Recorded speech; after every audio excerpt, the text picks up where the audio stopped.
Mesdames, Messieurs, chers amis, nous nous retrouvons ce soir pour poursuivre le cycle des entretiens d'ici consacré à l'intimité des grands personnages qui ont jalonné notre histoire.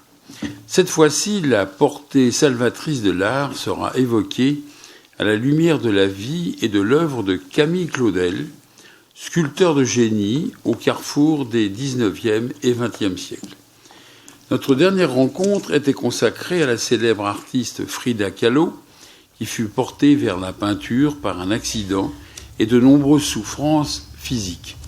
Camille Claudel a quant à elle présenté un don pour la sculpture dès son plus jeune âge, née en 1864, à faire, j'anticipe un peu avec beaucoup moins de talent que vous-même bien sûr, à faire en Tardenois dans l'Aisne. Elle modélisait déjà sa famille à 8 ans. Son frère Paul, que vous connaissez bien pour ses pièces de théâtre, Tête d'or ou Le soulier de satin, constituait alors déjà l'une de ses inspirations préférées. Lorsque la famille Claudel s'installe à Nogent-sur-Seine, dans l'Aube, Camille fait ses premiers pas d'artiste et attire l'attention du sculpteur Alfred Boucher. Dotée d'un fort caractère qui se reflètera plus tard dans ses œuvres, elle convainc sa famille d'emménager à Paris pour parfaire son art. Elle travaille d'abord sous la direction d'Alfred Boucher, puis sous celle d'Auguste Rodin, dont elle devient la muse et l'amante. Durant 10 ans de passion tumultueuse, elle réalise ses œuvres les plus emblématiques, avec Sakuntala et son époux, ou L'Abandon. C'est la fusion amoureuse qu'elle représente par cet homme agenouillé au pied de sa bien-aimée dénudée qui s'abandonne à lui. On lui reconnaît déjà un savoir-faire, une vigueur bien à elle, en particulier dans la réalité anatomique et le mouvement. Elle est en effet bien plus qu'une simple élève de Rodin. Pour les bourgeois de Calais, elle sculpte une tête et aide le maître à la réalisation de la porte d'enfer. Son œuvre est liée à sa vie personnelle. Ainsi, la sculpture emblématique de sa rupture avec le sculpteur est L'âge mûr, dans laquelle une femme nue implore un vieillard qui se détourne pour rester dans les bras d'une femme âgée, Rose Buret, dont Rodin partage la vie depuis plus de 20 ans. Elle réalise La Petite Châtelaine lors d'un séjour près d'Azel-Rideau, où elle se remet très probablement d'une interruption de grossesse. Le travail virtuose de la matière sur les cheveux, le corps évidé qui devient un piège à lumière, le polissage à l'os de mouton témoignent de sa volonté farouche de se singulariser par rapport à Rodin, dont elle se sépare alors. Enfin, pour se démarquer définitivement de son ancien amant, qui s'attaque à des œuvres monumentales, elle s'attache aux petites formes. Peu à peu, la jalousie, la rancœur, la douleur l'entraînent dans un comportement étrange. Elle se renferme et prend comme habitude de briser ses œuvres.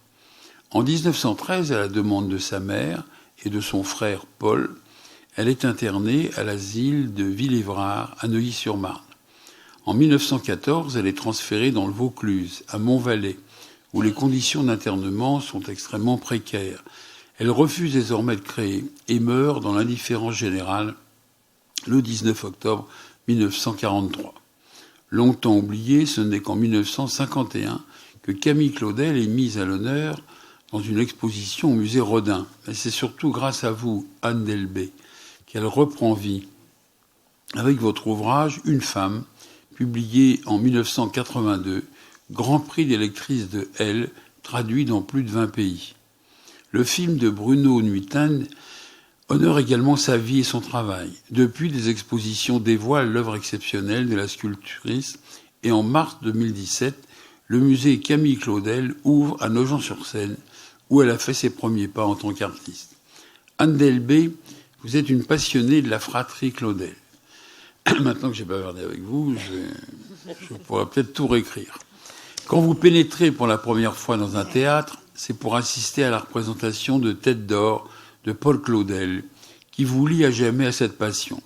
En 1973, vous faites renaître le théâtre musical en Avignon. À 28 ans, vous êtes appelé au Théâtre de la Ville, où votre mise en scène de L'Échange de Paul Claudel connaît un triomphe pendant 2 ans.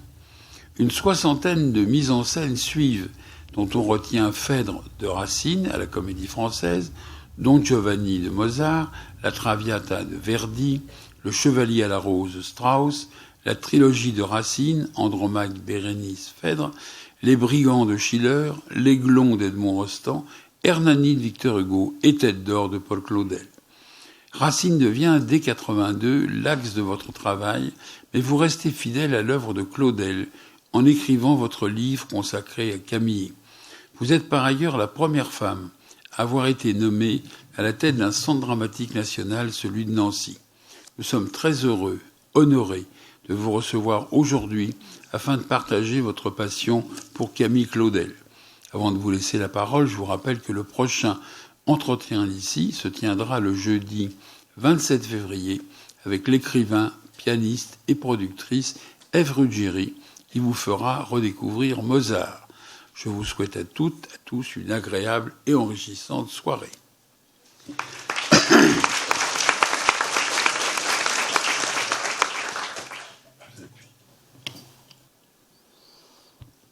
Bonsoir. Merci, monsieur le maire. Je suis un petit peu émue de toucher à nouveau à Camille Claudel parce que finalement, elle aura accompagné toute ma vie, si je puis dire. Est-ce qu'il y a un destin? Je ne sais pas. J'essaierai ce soir de savoir ce que c'est, comme disait Claudel, les archanges foudroyés. Et pourquoi est-ce que, à l'âge de 13 ans, on m'a emmené pour la première fois au théâtre et que je m'en souviens comme si c'était hier, j'en ai 73 aujourd'hui, et que c'était à l'Odéon Théâtre de France, et c'est, je crois, là qu'a commencé mon compagnonnage avec Camille Claudel sans que je le sache. C'est-à-dire que je me souviens très bien des marches, je me souviens très bien de m'être assise, j'ai 13 ans, et c'est, à l'époque, c'est vraiment 13 ans, quoi. C'est une petite fille avec des chaussettes. Et l'arrivée du général de Gaulle, de Malraux, puisque c'était l'inauguration. Mon père était l'architecte de Jean-Louis Barrault, donc c'est pour ça que ils avaient beaucoup hésité à emmener la petite fille voir Tête d'or en disant qu'elle ne comprendrait rien. Donc je fais juste une parenthèse pour dire qu'il faut emmener voir les enfants, voir des choses très difficiles, parce qu'en fait, ils comprennent beaucoup mieux que les adultes. Et quand Tête d'or a commencé, où c'était les débuts de Laurent Terzieff et avec Alain Cuny, je m'excuse, je suis forcée de parler de cela en parlant de Camille Claudel. J'ai eu l'impression que je comprenais tout, que ça m'est entré par tous les pores de la tête, du cœur, de l'esprit, et je suis que je ne pourrais plus vivre sans être ça. Ça, c'était pas une actrice, c'était ça, c'était Tête d'or, c'était ce monde incroyable, cette langue que je comprenais tout de suite, alors que beaucoup disent que Claudel est incompréhensible. Je me souviens particulièrement d'une phrase qui m'est toujours restée, que je ne perde pas mon âme en une vaine touffe d'herbe. Je me souviens très très bien, et cette voix de Cuny, et après, hasard de la vie, destinée. On m'a emmené voir Barrault, forcément, et Barrault a dit, la petite, il faut qu'elle aille voir son Tête d'or. Donc on m'a propulsé dans la loge d'Alain Cuny. Sans doute certains d'entre vous ont eu la chance de voir Alain Cuny, le plus grand tragédien, et qui avait 1m90, enfin dans Tête d'or, c'était... Et qu'est-ce qui s'est passé entre nous deux? Je ne sais pas. Il m'a regardé en me disant, écoutez, vous pouvez venir voir Tête d'or tous les soirs, mais voilà mon numéro de téléphone, si vous voulez, vous pouvez m'appeler et je vous recevrai. Donc je suis sortie de là totalement amoureuse, et les amours d'adolescence sont les pires. À l'époque, on vendait le disque de Tête d'or, donc mon père me l'a acheté. Et à l'époque où on apprenait plus Claude François, moi je m'apprenais Tête d'or tous les matins. Et j'ai appelé Alain Cuny, qui m'a reçu presque tous les samedis, et j'ai revu Tête d'Or, je ne sais pas combien de fois. Et j'étais très jalouse. Je ne dormais pas parce que dans la loge d'Alain Cuny de Tête d'Or, il y avait une photo d'une jeune femme d'une beauté fracassante au-dessus de sa table de maquillage. Et je me disais, ça doit être sa fiancée, ça doit... Vous savez, quand on a 13 ans, les amours de 13 ans sont sublimes, sont terribles, sont... Bon, et j'ai continué à voir Alain Cuny, qui me disait, vous savez, ma petite, je suis le dernier tragédien. Et j'ai eu ce bonheur quand même qu'une gosse de 13 ans aille tous les samedis dans l'appartement d'Alain Cuny, ce que je pense qu'on ne laisserait plus faire aujourd'hui. Et c'est vrai qu'il a bouleversé ma vie à jamais. Et puis un jour, alors que je jouais l'aiglon, quelqu'un m'a apporté une photo en disant « Ah, j'ai fait des photos, je sais que tu avais une passion pour Alain Cuny. » Et j'ai fait les photos des acteurs dans leur loge, et j'ai une photo d'Alain Cuny dans sa loge pendant Tête d'Or. Et cette femme m'a offert la photo. Et la femme qui avait hanté toute mon adolescence, c'était la photo de Camille Claudel. Donc je voulais vous dire ça, parce que ça m'a vraiment fait bizarre, quoi. Je me suis dit, est-ce que c'est là qu'elle a commencé à venir me chercher? Voilà, donc je voulais vous dire que j'étais inéluctablement liée à elle.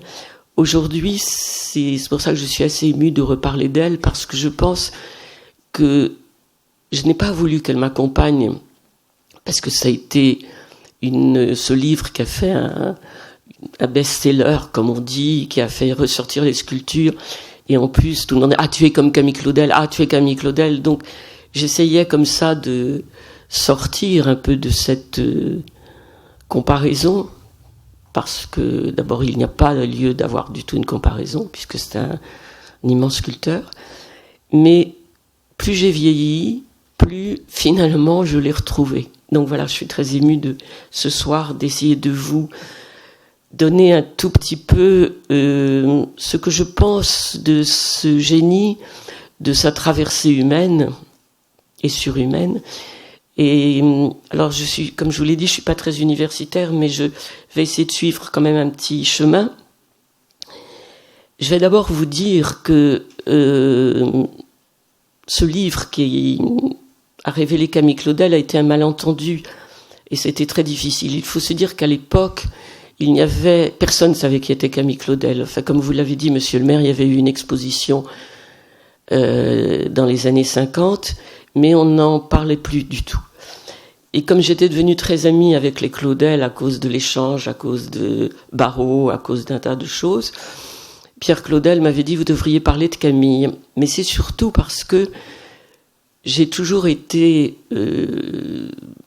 mais dès le plus jeune âge, une folle de sculpture. Une amoureuse de la sculpture plus que de la peinture. La sculpture je me mets à genoux devant voilà. La sculpture me bouleverse. Grâce aussi à un père qui m'a emmené voir beaucoup de choses.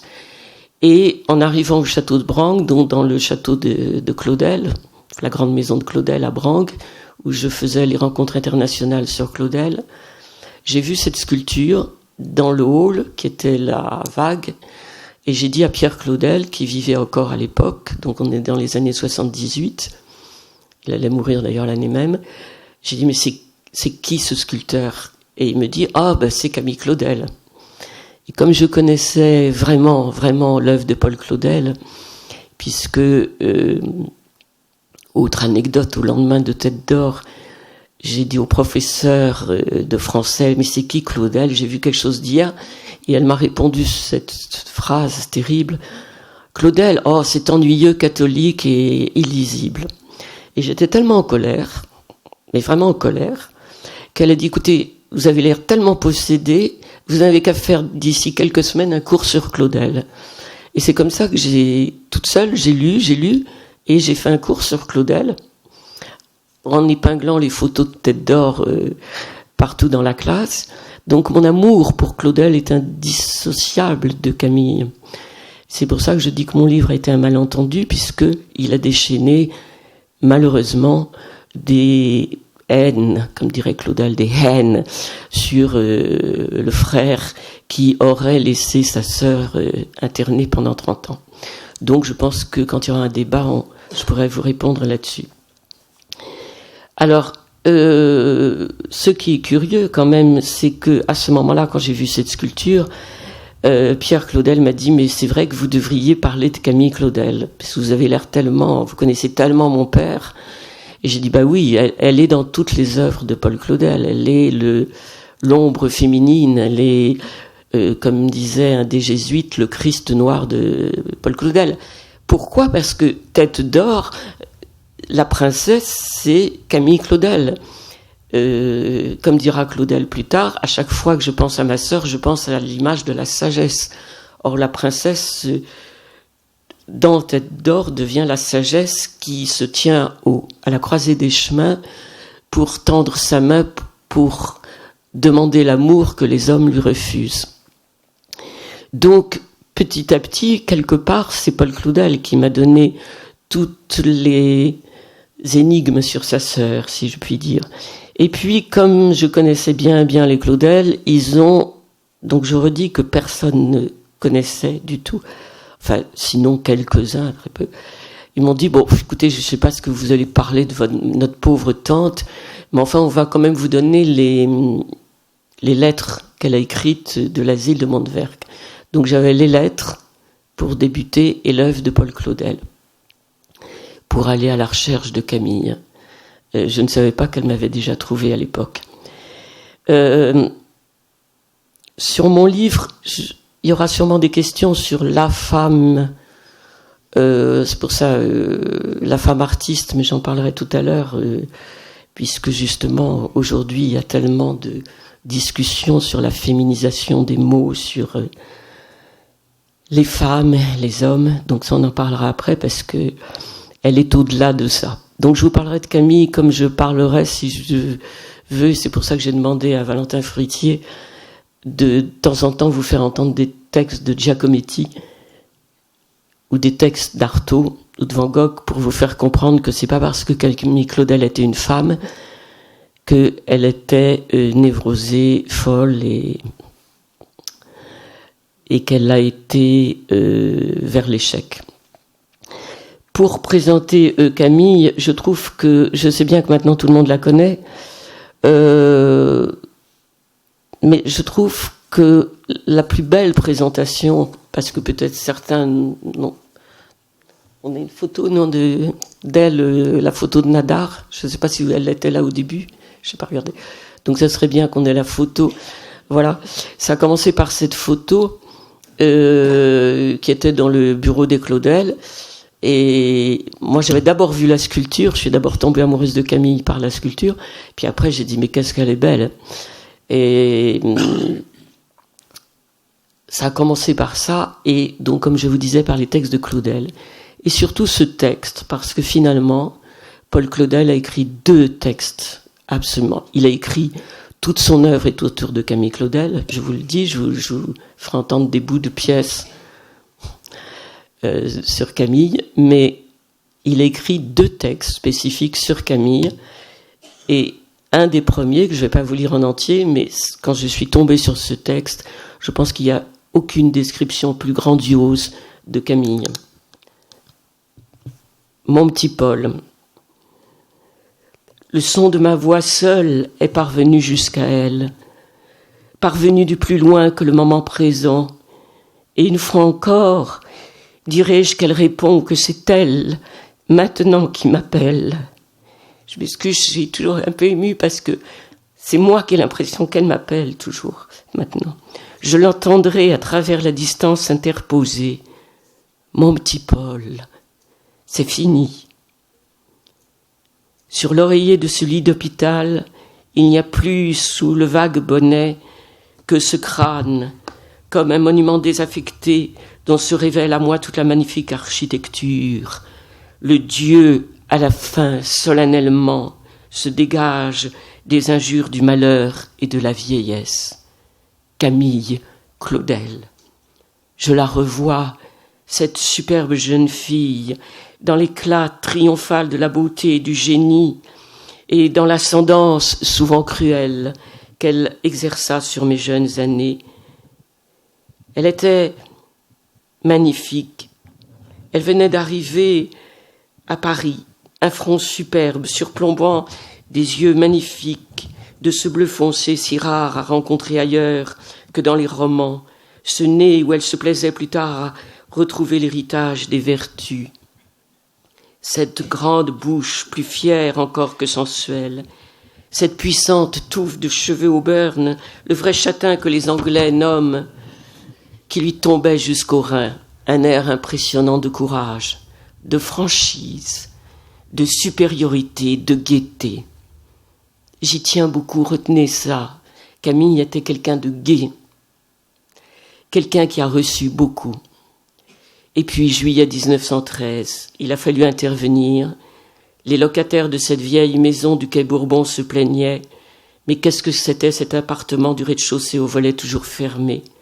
Mais qu'est-ce que c'était ce personnage hagard et prudent que l'on voyait sortir le matin seulement pour recueillir les éléments de sa misérable nourriture? Un beau jour, les employés de l'hôpital pénétrèrent par le fond de la pièce et mirent la main sur l'habitante terrifiée qui depuis longtemps les attendait au milieu des plâtres et des glaises desséchées. Le désordre et la saleté étaient, comme on dit, indescriptibles. Au mur, accrochés par des épingles, les 14 stations du chemin de la Croix empruntaient à coups de ciseaux au frontispice du journal de la rue Bayard. Dehors, l'ambulance attendait. Et en voilà pour 30 ans. Alors, qu'est-ce qui s'est passé entre? Donc, je voudrais, vous connaissez son histoire, mais je voudrais vous la dire aussi, et vous dire dès le départ. Beaucoup ont dû voir le film avec Adjani, mais j'insiste sur le fait que Camille n'est pas une victime, que Camille était quelqu'un d'une grandiose joie, comme dit Claudel, quelqu'un qui éclatait d'un rire rauque, toujours, de tout ce qui arrivait, qui avait un humour comme son frère. Et quand on dit ah oui, mais elle était folle, elle détruisait, nous entendrons Giacometti, nous entendrons Artaud, nous entendrons Van Gogh. Il faut savoir que Michel-Ange détruisait aussi ses sculptures, que Michel-Ange, on n'osait même plus approcher, je suis une folle de Michel-Ange, mais on n'osait même plus approcher chez lui, ce qui ne se lavait jamais. Il fourrait son argent, comme Giacometti d'ailleurs, sous son galta, et surtout, il détruisait ses sculptures en hurlant, surtout le Christ, son fameux Christ Grand Christ de Rondini, où il avait pris qui est admirable, qui est une des plus grandes sculptures qu'il ait faites, et il avait même pris un marteau, et il tapait sur le genou du Christ en disant « Pourquoi ne me réponds-tu pas? Pourquoi ne me réponds-tu pas ?» Si je me permets de dire ça, c'est pour déjà vous dire, ne voyez pas chez Camille Claudel une pauvre folle aliénée qui ne sait pas ce qu'elle fait. C'est pour ça que, quelle est la question? Le génie, don de mort ou don de vie? C'est ce qu'on va essayer de traverser. Donc, monsieur le maire a très bien résumé. Je le dirai plus un petit peu avec mes mots. Camille naît à Villeneuve. À Villeneuve, il faut aller à Villeneuve. Ça n'a pas changé aujourd'hui. C'est un petit village de 300 habitants. Il y a une place au milieu, un platane. Donc, rien ne préfigure. Et c'est toujours étrange, les génies, si vous allez voir Charleville, si vous allez voir, rien ne préfigure la Ferté-Milon, la Racine. Un génie n'est pas forcément dans un palais. Où rien ne le préfigure, quelquefois, ce qui va devenir. Elle naît malheureusement, elle naît après un frère qui est mort au bout de 15 jours, qu'on retrouve d'ailleurs dans l'œuvre de Paul Claudel, mon petit frère, qui est né au bout de 15 jours. Donc, comme on dirait, elle est presque l'aînée par remplacement. Alors, je ne ferai pas du tout de psychanalyse ici. Il y a eu beaucoup de réflexions sur Camille Claudel. Je lirai quand même un passage d'une des plus grandes revues de psychanalystes. oui, on peut expliquer, mais je veux dire que c'est pas parce que vous avez votre frère qui est mort avant vous que vous allez devenir Camille Claudel. Si c'était aussi simple ou aussi compliqué, ça se saurait. Donc elle devient l'aînée de la famille, elle naît, sa mère est une femme colérique, sa mère a 20 ans de moins que le père est du pays des Vosges, c'est comme dit Paul Claudel, ma famille, tout le monde s'insultait, est-ce que c'était le vent de Villeneuve, tout le monde dans la famille était en colère. D'ailleurs, le Claudel est quelqu'un de pas facile. Hein. Donc il y a la petite Camille naît, ensuite on a Louise, et ensuite on a le petit Paul, mon petit Paul. Et ce qui est étrange, c'est que, comme vous l'avez dit, monsieur le maire, dès l'âge de 6 ans, 7 ans, elle prend de la terre et elle sculpte la servante, la vieille Hélène. D'où c'est né. Elle n'a pas de professeur, elle se met à sculpter, de même que Claudel, à 7 ans, écrit cette pièce que j'ai montée, parce que j'ai presque monté tout Claudel, pas tout malheureusement, écrit L'Endormi, et L'Endormi, si vous lisez L'Endormi, il y a déjà tout Claudel qui est là. L'Endormi, c'est le petit poète de 7 ans qui part dans la forêt à la recherche de la belle jeune femme, de la fée, si on peut dire, et les clochards, par méchanceté, le précipitent dans une grotte. Et en fait, dans cette grotte, on lui dit « il y a la fée », mais il tombe dans la vieille Strombo qui est alcoolique, folle, et le ventre découvert. Alors évidemment, les psychanalystes peuvent s'en réjouir, et on a beaucoup d'analyses, voilà. Mais pour vous dire que ce soit Camille ou que ce soit Paul, le génie est tout de suite là, des deux. Donc finalement, il faut s'imaginer, le père ne va pas à l'église, c'est l'époque où les femmes vont à l'église, on ne croit pas mais on croit quand même, tout ça est d'une violence absolument... le frère de la mère s'est suicidé dans la rivière de Villeneuve, donc vous voyez, comme dit Claudel, je suis né de la violence, et du vent de Villeneuve, du vent et de la pluie de Villeneuve. Là-dessus, le père est nommé ailleurs, il déménage, Nogent, Vassy, bon, je vais vous passer. Sauf qu'elle rencontre un grand professeur de sculpture qui tout de suite décèle chez elle, à 12 ans, un don, et il a cette phrase étonnante, on dirait du Rodin.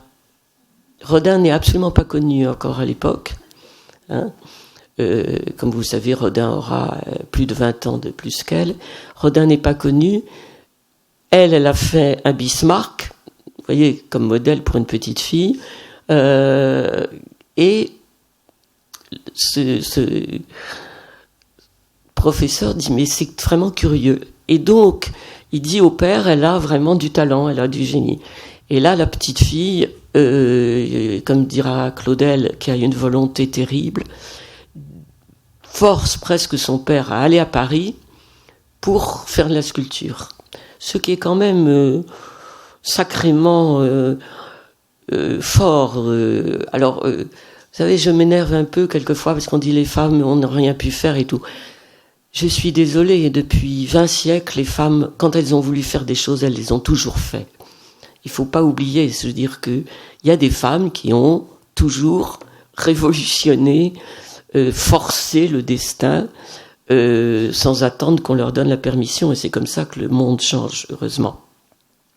Donc le père décide d'envoyer ses enfants à Paris, donc il faut s'imaginer que quand même cette fille sublime, superbe, arrive à 16 ans à Paris, et je vais vous dire d'ailleurs quelques textes de Claudel justement sur la vocation artistique, puisque c'est ça que nous allons essayer de traverser.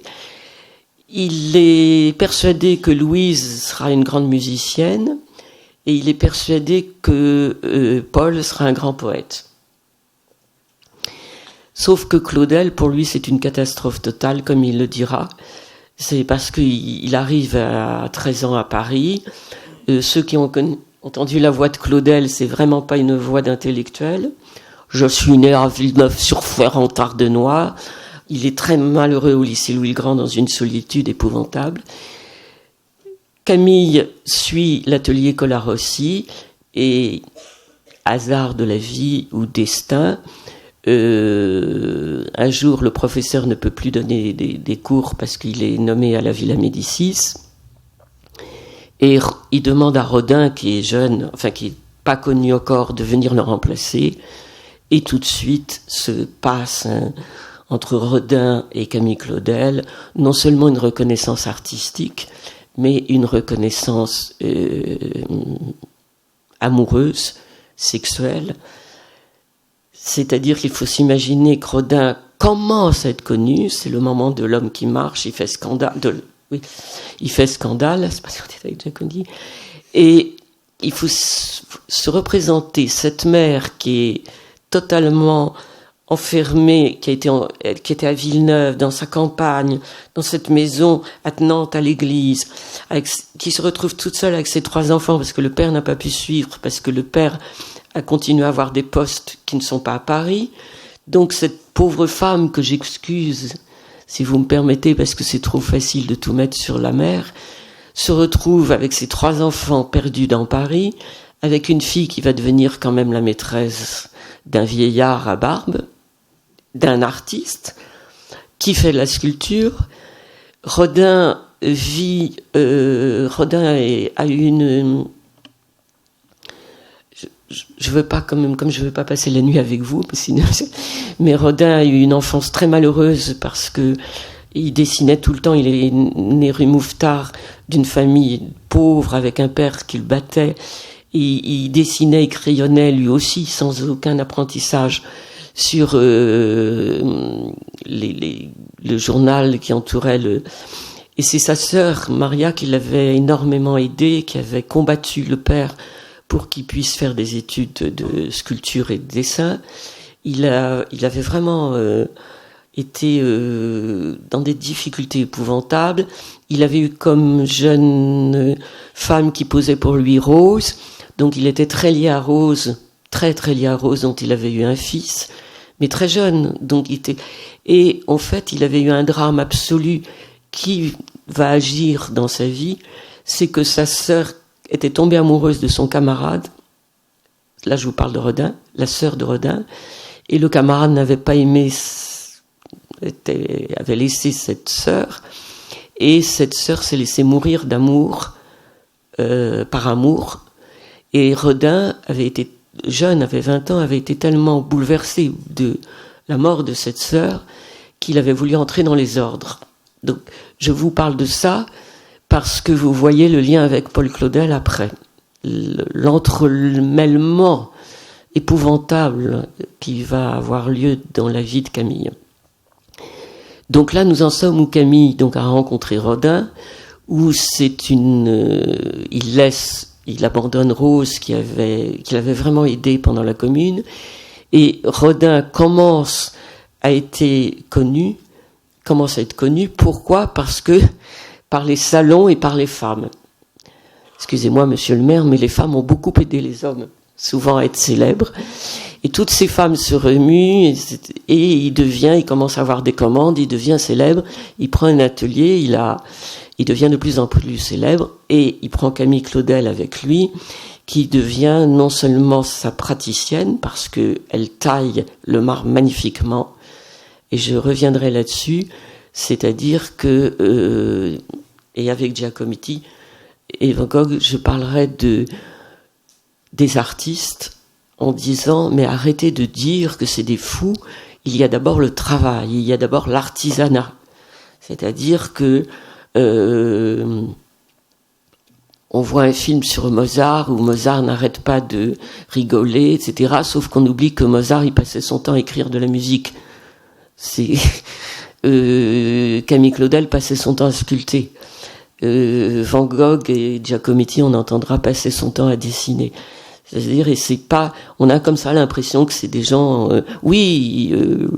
j'allais dire, nous nous évadons, comme si je me prenais pour Camille Claudel, peut-être le soir tout d'un coup dans des folies, mais c'est peut-être aussi parce que c'est derrière ces êtres-là sont dans un travail forcené. Et puis elle va tout de suite triompher partout, elle gagne les premiers prix, donc je passe un petit peu parce que vous... Et malheureusement,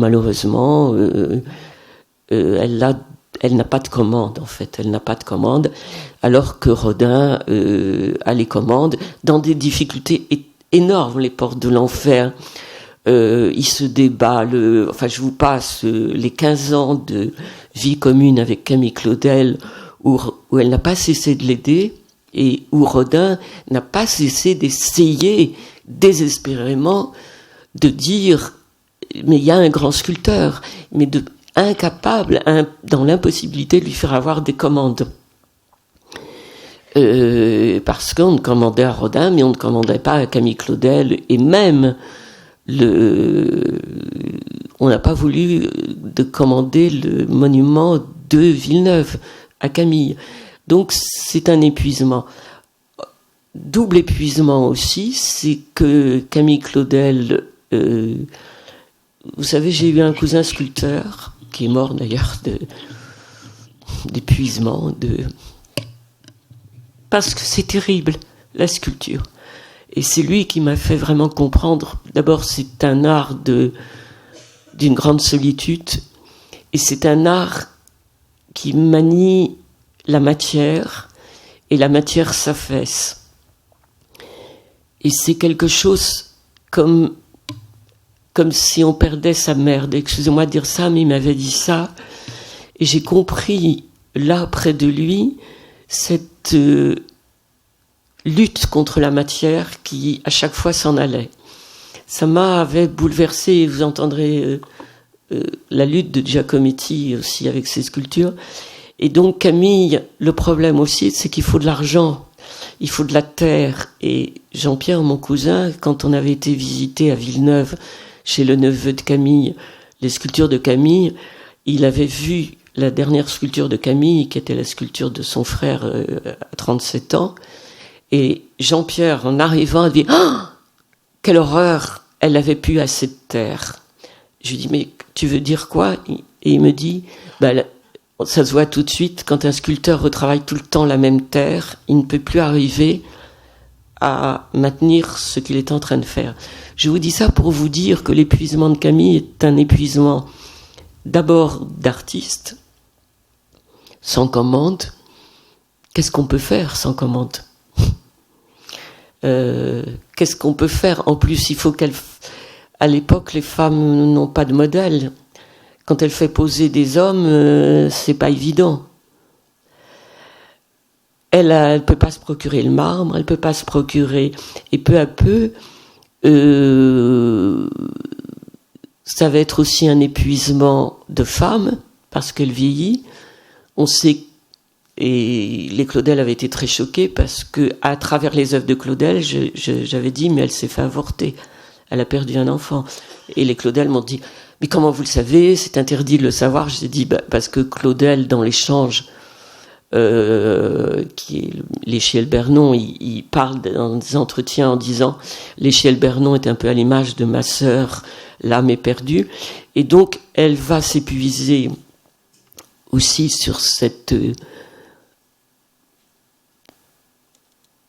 perte d'enfant, si on peut dire, et elle va s'épuiser amoureusement parce que Rodin, de plus en plus célèbre, de plus en plus tenté par la beauté des femmes, va naturellement la tromper énormément, et en plus elle pose pour Rodin, et elle va à un moment donné, parce que ce qui est la vérité, que c'est elle qui l'a quitté, et c'est pas Rodin, c'est elle, alors que Rodin lui avait promis le mariage, lui avait promis, sauf que Rodin, comme je vous ai dit, sans doute à cause de cette sœur qu'il avait perdue par amour, n'a jamais voulu quitter Rose. Et donc ce ménage à trois a fini par avoir raison sûrement de Camille, mais plus, à mon avis, l'impossibilité jamais de montrer ses sculptures et de les faire. Donc peu à peu, elle va vivre seule. Comme je vous ai lu cette fin, peu à peu, elle va avoir de moins en moins d'argent. Son père l'aide. Peu à peu, elle va être terrorisée parce qu'elle peut pas payer la marchande de beurre, comme elle le dit. Donc, vous savez, de pas avoir d'argent, elle va se calfeutrer, elle va avoir de plus en plus des visions, elle va avoir de plus en plus l'impression qu'elle a raté son œuvre, mais elle va pas être plus folle, comme je vous l'ai dit, que Michel-Ange ou que Van Gogh à la fin de sa vie. Et donc, finalement, le père meurt, et finalement, c'est absolument terrible, c'est que la mère, dépassée par cet enfant, par cette fille dont elle ne sait que faire, et vous savez, souvent on me dit « Ah, c'est terrible », mais je ne suis pas sûre que nous tous, si Camille Claudel était venu sonner à notre porte, on l'aurait recueilli. Finalement, donc, la famille, mais pas Paul, la famille va décider qu'il faut faire quelque chose, et le maître en politique, Philippe Berthelot, va presque, non pas forcer, mais décider Paul Claudel à signer l'acte d'internement, mais qui a été signé aussi par Berthelot, Philippe Berthelot. Et donc on va l'emmener à Villévrard, d'abord, et là c'est assez épouvantable, c'est que, excusez-moi, il y a une dernière lettre, il y a une lettre de Camille où elle dit « Mon petit Paul », donc c'est la première fois, elle est internée les premiers jours, « J'attends ta visite avec impatience, je ne sais pas ce qui est en train de m'arriver, en tout cas c'est pas drôle, je crois que je vais mal finir. Tu te souviens de Monsieur le Marquis ?» Et moi j'ai retrouvé qui était Monsieur le Marquis. Eh bien, il est mort après avoir été 30 ans à l'asile. Et c'est ce qui va arriver à Camille. Donc, finalement, ils vont l'enlever de Villévrard, ils vont l'emmener à Montevergue. On est en 1913, ce qui est extrêmement important, parce que la guerre va être déclarée. Rodin essaye de savoir où est son ami, comme il dit, mais lui, il va partir en Angleterre. Et il va avoir une attaque et mourir en 17, donc il n'a pas pu faire grand-chose. Et Paul Claudel, toujours absent, toujours étranger, va, on en parlera après, peut-être il y aura des questions, laisser sa sœur 30 ans à l'asile de Montevergue, c'est-à-dire qu'elle va passer la guerre de 14-18, la guerre de 39-40, et elle va mourir en 43. Et on ne va pas retrouver son corps, et donc on n'a pas sa tombe non plus, c'est-à-dire que son corps a disparu.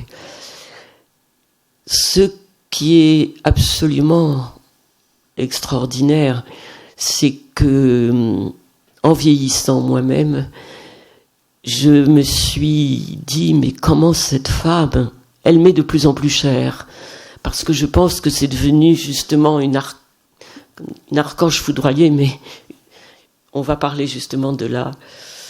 Qu'est-ce que c'est qu'une vocation artistique? Et en fait, elle est devenue, comme me disait le jésuite, le Christ noir, parce qu'elle écrit à son frère en disant « Mais ne payez pas, ne me mettez pas dans la classe A. Ça ne sert à rien. Je ne sais pas pourquoi je suis ici. » Quelque part, elle rejoignait les pauvres. Et elle est morte toutes les infirmières disaient qu'ils l'adoraient. Elle est morte dans une espèce de grandeur, de dignité qui, moi, me pose toujours question aujourd'hui, dans une grande lucidité, justement. Alors, quand elle est internée, ça va? Je vous ennuie pas trop, non? J'essaye de vous faire entrer comme ça. Là. Quand elle est internée, donc là on va rejoindre Claudel. Claudel commence à écrire Le pain dur. Et il y a ce texte, je vous raconte pas l'histoire du pain dur parce que c'est peu importe, mais il y a un dialogue entre l'homme et la femme, enfin le fils qui a tué son père quand même, et il appelle Loumire sa sœur. Or Claudel écrit Le pain dur et dans son journal il met juste avant « Ma pauvre sœur internée à l'asile et était bien misérable toute cette semaine ». et puis se met à écrire le pain dur. Alors je vous lis juste une scène entre les deux.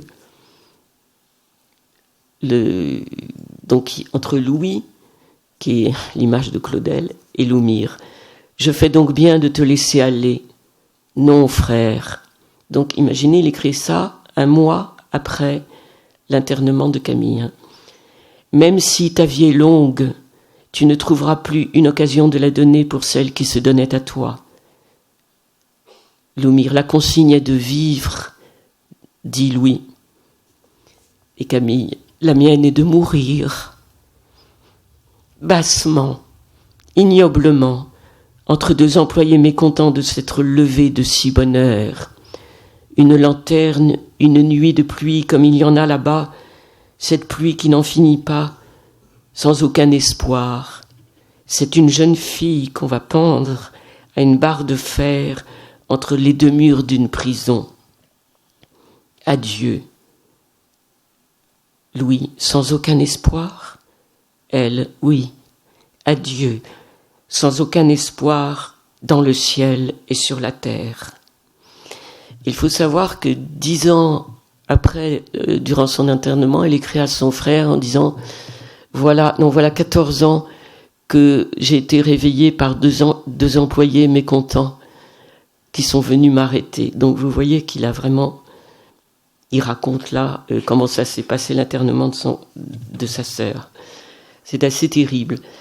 Et là, je voulais vous lire justement, dans les entretiens, on a Jean Amrouche interroge Paul Claudel sur la vocation artistique. Et là, nous voilà en face de... Qu'est-ce que c'est? Don de mort, don de vie. Et là, Claudel dit, c'est une horreur. Alors, il parle de Verlaine qu'il avait rencontré. Il dit, vous voyez Verlaine, alors qu'il ne savait pas cette triste fin épouvantable. Il avait déjà écrit « Mon âme vers d'affreux naufrages appareils ». Il dit « C'est comme ma sœur ». Et alors, il parle de sa sœur. Et Amrouche lui dit « Mais vous m'avez dit à propos de la vocation de l'artiste que vous étiez comme frappé de terreur quand vous voyez chez un enfant les premiers signes de la vocation artistique. C'était à propos de votre sœur, Camille, que vous me le disiez. »« Oui, de ma sœur, Camille. » Ah, c'est un sujet tellement triste et dont il m'est difficile de parler, précisément à cause de cette blessure qu'offre le spectacle, de cette personnalité magnifique et de l'échec qui a flétri son existence. La nature s'est montrée prodigue à son égard. Ma sœur Camille avait une imagination, une volonté tout à fait exceptionnelle, et tous ses dons n'ont servi qu'à faire son malheur. À l'asile psychiatrique, la plonger dans les ténèbres, 30 années de son existence. La vocation artistique, vous savez, c'est une vocation excessivement dangereuse et à laquelle très peu de gens sont capables de résister. L'art s'adresse à des facultés de l'esprit particulièrement périlleuses, à l'imagination, à la sensibilité, qui peuvent arriver facilement à détraquer l'équilibre. Peu de spectacles plus tristes que la vie d'un Baudelaire, d'un Verlaine et même d'un Racine, qui a eu des passages extrêmement noirs. Ah, les poètes maudits, les archanges foudroyés. Mais quel père de famille pourrait souhaiter pour ses enfants la vocation d'un Verlaine ou d'un Rimbaud? Donc Claudel a eu toujours cette vision. Alors vous me direz, bah oui, il a écrit, mais c'est pour ça qu'Uni, quand j'avais 13 ans, m'a dit la même chose. Et il m'a dit, Claudel a eu raison, parce qu'il a choisi une vie bourgeoise pour sauver son œuvre, à côté de sa sœur Camille. Donc ça veut dire que déjà Cuny me parlait de Camille Claudel, donc évidemment, puisqu'il avait la photo d'elle au-dessus. Et donc, qu'est-ce qu'on doit dire? Ce qui me choque un petit peu, je regarde l'heure parce que sinon je suis capable de vous parler 24 heures. Non, ça va? Ce qui me choque actuellement, c'est que on a fait de Camille Claudel une pauvre victime. Alors que il faudrait parler justement dévoyée par un vieux satyre, une femme qui n'a pas pu faire, qui a été quand même une suicidée de la société, comme dit Artaud, mais une femme qui ne pouvait pas réussir, parce que c'était l'époque où les femmes ne pouvaient pas réussir. Moi, je pense tout à fait le contraire. Je pense que Camille Claudel, c'est une réussite totale, puisqu'elle a fait ce qu'elle voulait faire, mais qu'avant tout, c'est une artiste. Et je préférerais qu'on parle de son travail plutôt que de son destin, qu'on parle, comme vous l'avez dit, monsieur le maire, de la façon dont elle travaillait la sculpture, dont elle modelait la sculpture. Et pour ça, je voudrais qu'on revienne quelques minutes à qu'est-ce que c'est le travail d'un artiste, la folie du travail d'un artiste. Et Valentin, si tu veux nous lire, c'est Giacometti qui travaille sur le visage. Alors, pendant ce temps-là, on peut peut-être montrer le visage qui est pour moi le plus beau visage de Camille Claudel. C'est celui qu'a sculpté Rodin dans La Pensée. En plus, il l'a appelé La Pensée. Ça devrait vous faire réfléchir tous. Camille Claudel est la pensée. Voilà. Et je pense que là on le voit malheureusement pas en gros plan, mais si vous voulez voir qui était Camille Claudel, vous allez vraiment, parce que on peut le voir, je crois que c'est je sais pas si elle est au musée Rodin ou au musée d'Orsay, mais vous approchez de la pensée, et là Camille, elle vous parle. Alors lis-nous ce passage de Giacometti travaillant sur un visage. Dès les premiers coups de pinceau, il prévient. Peindre est une sorte de guerre. C'est rigoureusement du même ordre. Je m'effraie moi-même. Puis il me raconte comment tout jeune il s'était enfui du service militaire parce que les exercices de combat lui faisaient peur. Ça ne fait rien. Aujourd'hui, je me sens un courage que je n'avais pas jusque-là. Ce manque de courage quand je peignais Annette ou quand je peignais Diego m'a empêché d'aller plus loin. Mais cette fois, c'est différent. Avant, j'étais toujours pris de panique et maintenant, je n'ai plus peur. Pourtant, les difficultés ne se sont pas fait attendre. Une chose après l'autre. Il faut avancer peu à peu, gentiment, disait-il. Tandis que son pinceau s'activait sans relâche. Même à la guerre, le siège d'une forteresse doit se faire tranquillement, par envoi de patrouilles et encerclement progressif. Je me risque à demander, qui est votre ennemi? Où est-il? C'est vous, votre visage, répond-il aussitôt. Et moi, mais non, vous vous trompez, je suis là pour coopérer, pas pour m'opposer à vous. L'ennemi est peut-être la toile. Alors s'en prenant violemment à lui-même, non, l'ennemi est en moi. C'est ma lâcheté qui m'empêche d'aller de l'avant. Merde! La place ennemie qu'il devait conquérir était mon visage, reflété dans ses yeux. Qu'est-ce que cela voulait dire? Les cris les plus fréquents qui lui venaient en travaillant disaient l'admiration. Merveilleux, magnifique.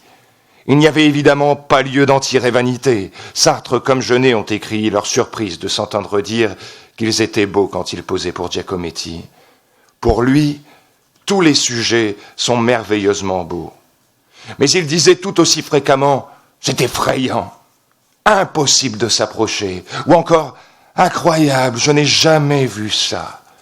Il regardait son modèle avec autant d'admiration, d'effroi, de stupeur qu'on en aurait eu en découvrant pour la première fois le monde des hommes.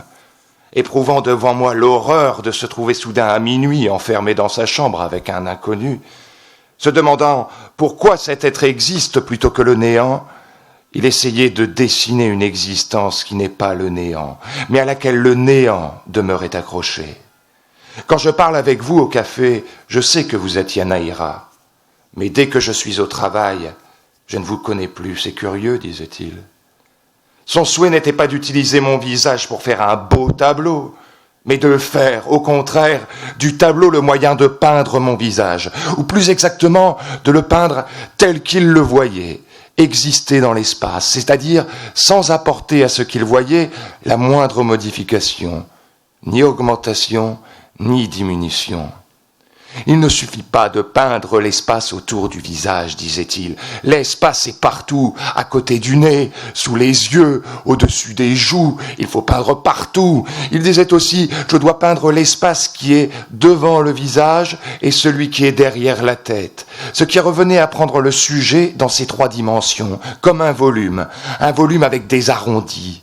Les contours disparaissaient inévitablement. L'admirable colonne du cou.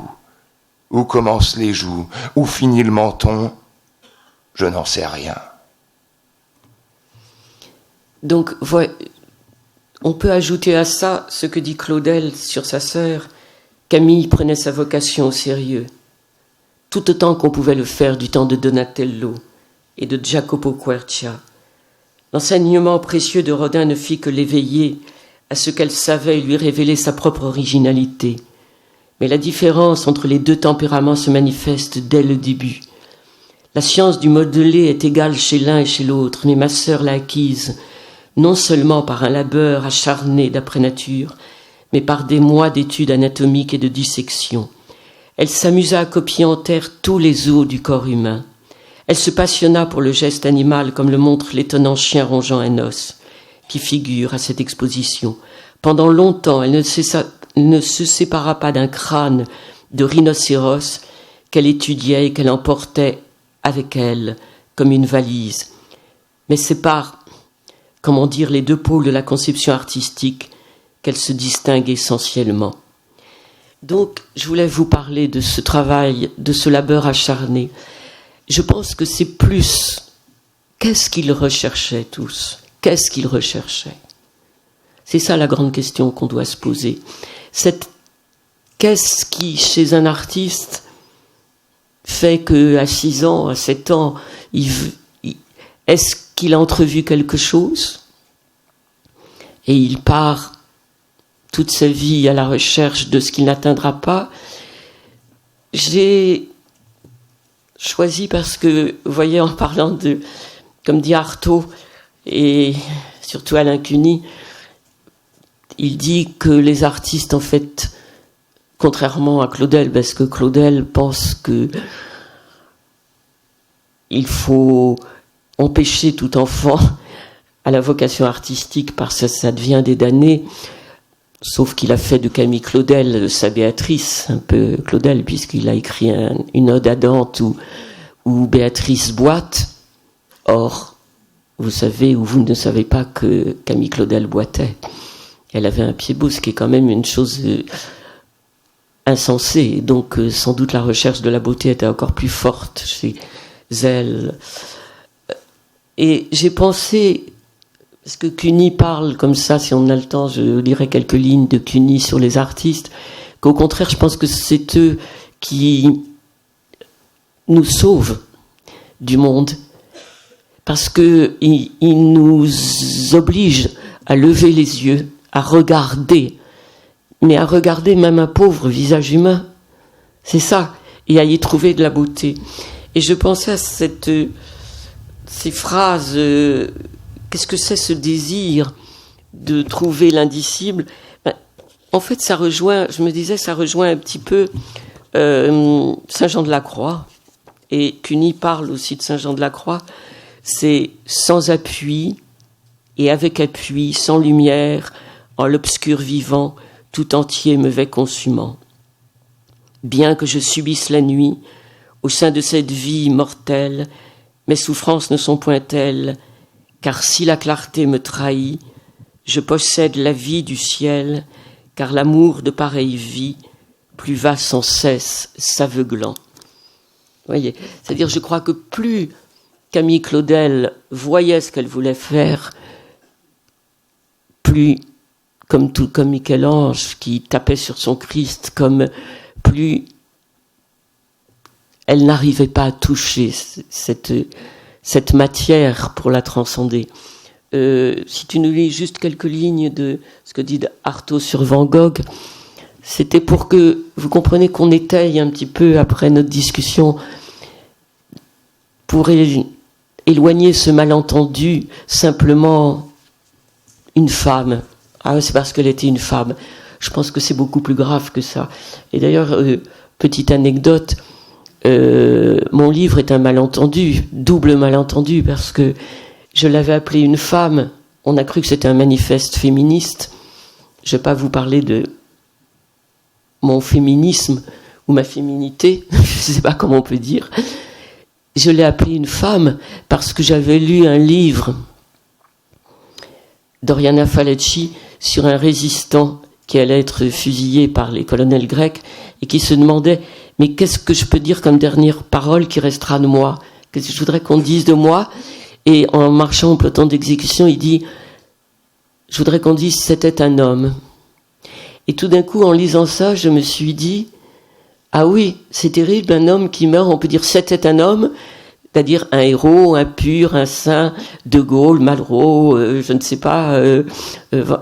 Et si je dis « C'était une femme », ça ne veut rien dire. Je ne sais pas ce que ça voudra dire. C'est pour ça que j'ai appelé mon livre « Une femme », et pas du tout... et puis c'était un malentendu sur Claudel, parce que c'était un hommage à Claudel, parce que je pense que si elle était là aujourd'hui, il y a deux choses qu'elle ne vous pardonnerait pas. C'est de salir Rodin et Claudel, puisque c'est les deux hommes qu'elle a aimés, et qui ont essayé qui l'ont reconnu tout de suite, et de dire que c'était une pauvre victime au lieu de vous occuper de regarder ce qu'on va faire après ce texte, ces sculptures et qu'est-ce que c'était son art, et de ne la il faut surtout pas que c'est pas un fait divers, Camille Claudel, c'est un des plus grands sculpteurs. C'est-à-dire, je parle de Camille Claudel comme je parle de Michel-Ange, comme je parle de Mozart. Schumann a demandé qu'on l'interne parce qu'il entendait trop la musique, il savait plus où il en était. Michel-Ange, comme je vous ai dit, à la fin de sa vie, le pape avait envoyé des sbires pour cerner sa maison parce qu'ils avaient peur qu'il détruise tout, parce que ça aurait été une horreur, naturellement. Van Gogh, comme vous savez, s'est tiré un coup de fusil. On a comme ça, qu'est-ce qui pousse ces êtres à aller au-delà de la réalité, à savoir. Alors, dis-nous quelques mots là sur les corbeaux, et ensuite. Une exposition de tableaux de Van Gogh est toujours une date dans l'histoire. C'est Artaud. Hein. C'est Artaud qui parle de Van Gogh. Non dans l'histoire des choses peintes, mais dans l'histoire historique tout court.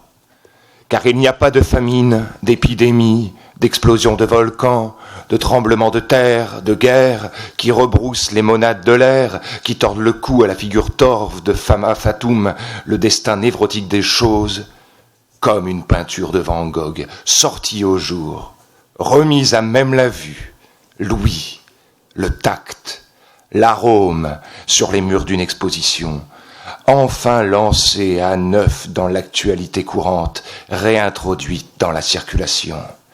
Il n'y a pas dans la dernière exposition Van Gogh au Palais de l'Orangerie toutes les très grandes toiles du malheureux peintre, mais il y a parmi celles qui sont là assez de défilés giratoires constellés de touffes de plantes de carmin, de chemins creux surmontés d'un if, de soleils violacés, tournant sur des meules de blé et d'or pur, de pères tranquilles et de portraits de Van Gogh par Van Gogh, pour rappeler de quelle sordide simplicité d'objets, de personnes, de matériaux, d'éléments, Van Gogh a tiré ces espèces de chants d'orgue, ces feux d'artifice, ces épiphanies atmosphériques, ce grand œuvre enfin d'une sempiternelle et intempestive transmutation.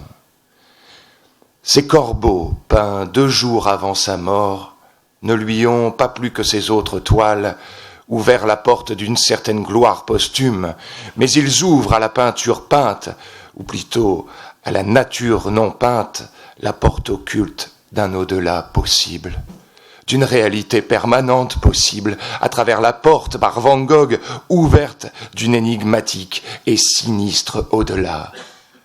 Il n'est pas ordinaire de voir un homme avec dans le ventre le coup de fusil qui le tua, fourrés sur une toile, des corbeaux noirs, avec au-dessous une espèce de plaine livide peut-être, vide en tout cas, où la couleur lit de vin de la terre s'affrontait perdument avec le jaune sale des blés.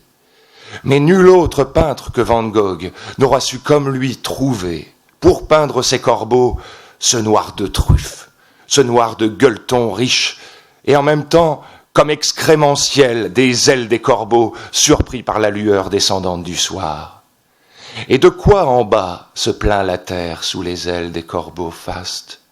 Faste pour le seul Van Gogh sans doute, et d'autre part fastueux augure d'un mal qui, lui, ne le touchera plus. Car nul jusque-là n'avait comme lui fait de la terre ce linge sale, tordu de vin et de sang trempé. Le ciel du tableau est très bas, écrasé, violacé, comme des bas-côtés de foudre, la frange ténébreuse insolite du vide montant d'après l'éclair. Van Gogh a lâché ses corbeaux comme les microbes noirs de sa rate de suicidé à quelques centimètres du haut et comme du bas de la toile, suivant la balafre noire de la ligne, où le battement de leur plumage riche fait peser sur le rebrassement de la tempête terrestre les menaces d'une suffocation d'en haut. Et pourtant, tout le tableau est riche, somptueux et calme le tableau, digne accompagnement à la mort de celui qui, durant sa vie, fit tournoyer tant de soleils ivres sur tant de meules en rupture de banc, et qui, désespéré, un coup de fusil dans le ventre, ne sut pas ne pas inonder de sang et de vin un paysage, tremper la terre d'une dernière émulsion, joyeuse à la fois et ténébreuse d'un goût de vin aigre et de vinaigre taré. Voilà, alors pour finir, c'est pour ça que je voulais... Cézanne parlait, vous voyez, du sommet inaccessible où étincelle la lumière. Donc, on va montrer les sculptures de Camille. Pour finir, je lirai 2 choses. Encore dans le pain dur, Claudel a saisi absolument l'état dans lequel était sa sœur quand, je pense, on est venu l'arrêter. Ceux qui t'appellent sont fous, dit le frère. C'est vrai, je les trouve, donc je vous répète qu'il l'a écrit 1 mois après l'internement de Camille. C'est vrai, je les trouve fous aussi, pauvres frères, mais cela ne fait rien.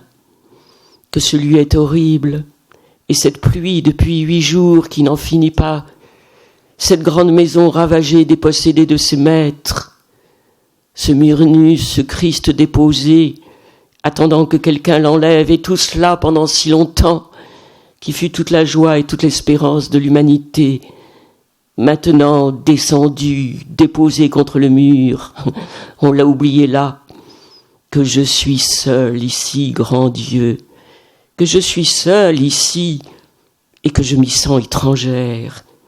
Tout autour de moi m'est hostile et je n'y ai aucune place. Les choses même autour de moi, on dirait qu'elles ne me voient pas et que je n'y suis pas. Mais viens avec moi, rentre dans la réalité, dans la vie, la réalité est absente. La vraie vie est absente. Moi, du moins, je suis éveillée pour ce court moment. Maintenant, je suis libre et déliée, toute seule, dans ce vaste univers, unique et absolument seule, sans père, sans patrie, sans Dieu, sans lien, sans bien, sans avenir, sans amour, rien autour de moi que la pluie sempiternelle et ce soleil blanc plus effrayant que la mort, qui ne me montre rien autour de moi que des figures aussi vaines que le sable, un peuple d'ombres nulles, le torrent qui passe et personne, absolument personne de qui je sois connu. Rien que la rumeur éternelle de ces bouches, sans aucun sens, qui me parle une langue étrangère. Voilà. Alors, si on peut mettre les sculptures, qu'on les voit, est-ce que j'ai encore le temps de lire? Je pense que Claudel a commenté les sculptures de sa sœur. Hein, je pousse, je tire, je vois. Donc nous allons voir, là nous voyons la valse. C'est le moment où, quand elle a quitté Rodin, elle a rencontré Debussy. Camille était peu accessible à la musique, sauf celle de Debussy. Et Debussy a gardé cette valse sur son piano jusqu'à sa mort. Cette valse a fait scandale quand elle est sortie, parce que les préfets, les inspecteurs d'académie ont trouvé qu'elle était érotique et que ces deux corps étaient beaucoup trop proches l'un de l'autre. Elle a eu les pires ennuis. Ensuite, nous voyons, après, si on passe la sculpture d'après, c'est le Sakuntala. Je vous le dis là juste parce que je vous lirai comment Claudel en parle. Donc c'est absolument magnifique, proche du baiser de Rodin, mais c'est autrement. Donc j'ai pas le temps de vous raconter l'histoire du Sakuntala, mais c'est pas pour rien qu'elle le fait. C'est la princesse qui a été abandonnée par le prince indien et qui revient finalement, mais elle va mourir. Après nous avons l'implorante. Donc voilà, je pense qu'on peut laisser l'implorante et je vais vous lire ce que Claudel en dit. Oui, il parle donc, nous verrons l'âge mûr après, mais il parle donc de la séparation inévitable entre Rodin et Camille. Et le moment hâté de la part de ma sœur par une violence effroyable de caractère et par un don féroce de raillerie ne tarda pas à arriver. Camille ne pouvait assurer au grand homme la parfaite sécurité d'habitude et d'amour-propre qu'il trouvait auprès de sa vieille maîtresse. Et d'autre part, deux génies d'égale puissance et de différents idéaux n'auraient su longtemps partager le même atelier, la même clientèle. Le divorce était pour l'homme une nécessité, il fut pour ma sœur la catastrophe totale, profonde, définitive. Le métier de sculpteur est pour un homme une espèce de défi perpétuel au bon sens. Il est pour une femme isolée, pour une femme avec le tempérament de ma sœur, une pure impossibilité. Elle perdit tout avec lui. Le beau vaisseau, quelque temps ballotté sur d'amères vagues, s'engloutit corps et biens. Deux monuments terribles marquent cette espérance trahie. Ils s'appellent l'âge mûr et l'implorante. Tous les deux d'une telle force, d'une telle sincérité presque terrifiante, à la fois d'amour, de désespoir et de haine, qu'ils outrepassent les limites de l'art où ils ont été réalisés. L'esprit, dans un suprême flamboiement qui les a conçus, n'avait plus qu'à s'éteindre.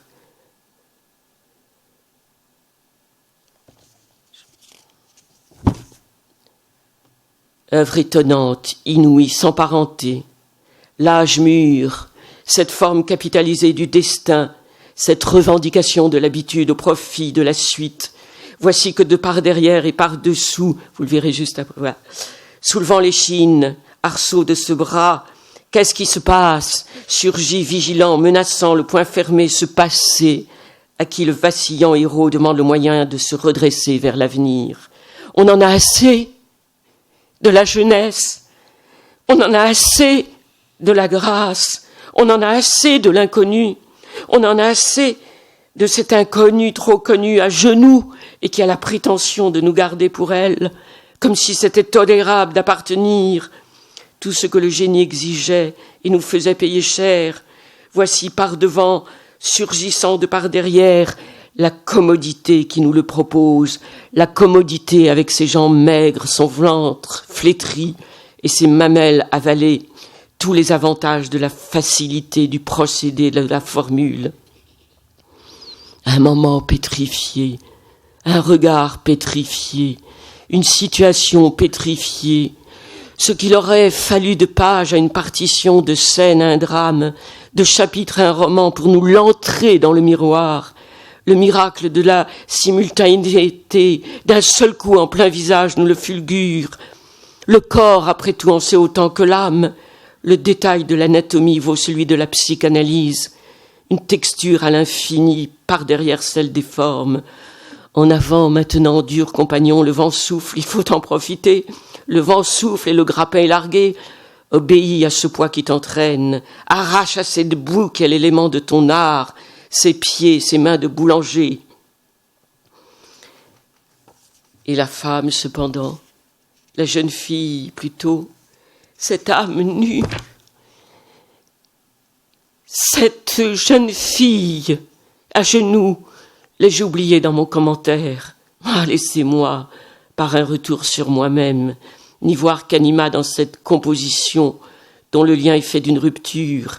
Laissez-moi n'y voir qu'anima cruellement déchiré par cet encombrant animus qu'engloutit la vocation.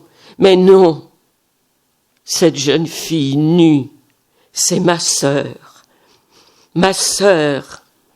humiliée, implorante, à genoux, cette superbe, cette orgueilleuse, c'est ainsi qu'elle s'est représentée, implorante, humiliée, à genoux et nue. Tout est fini, c'est ça pour toujours qu'elle nous a laissé à regarder. Et savez-vous ce qui s'arrache à elle, en ce moment même sous vos yeux? C'est son âme, c'est tout à la fois l'âme, le génie, la raison, la beauté, la vie, le nom même, Camille Claudel.